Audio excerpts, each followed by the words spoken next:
leadership in Delhi is all being accused of coming together to save themselves.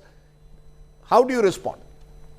Okay, good evening to all your viewers. Now, firstly, the BJP spokesperson said that ED and CBI are supposedly independent investigating agencies. Now, I have a very limited query to make. Earlier today, I think a statement was made by BJP state president in West Bengal, Shukanto Majumdar, that something major is going to happen after this ED round of investigation to Abhishek Banerjee.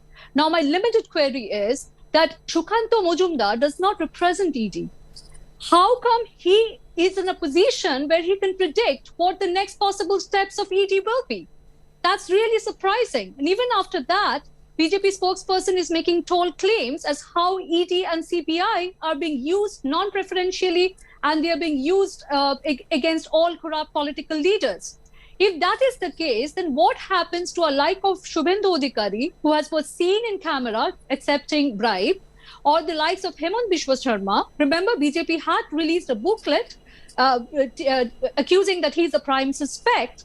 Whenever they cross over to BJP, there seems to be a magical washing machine. So Narayan Rane is no longer corrupt. Ma'am, you are part of the party. You are part of the party that was in power from 2004 to 14. Then the CBI was accused of being a cage parrot.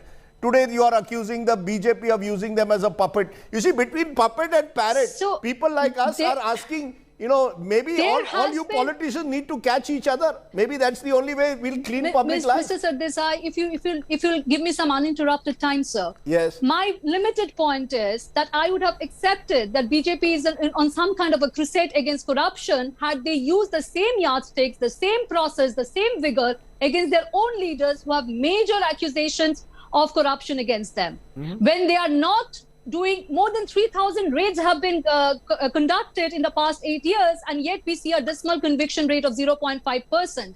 So what they're effectively doing is they're creating a media perception, a media hype, without actually booking the people, finding out who is culprit. Okay. They're using CBI and ED as tools for political negotiation, either to intimidate voices of opposition parties or to topple democratically elected governments. So they are just using this as tools of political negotiation in one side, or they're using this as tools of political intimidation, or they're using this just to create a media perception, a media trial, nothing more than that. Okay, let me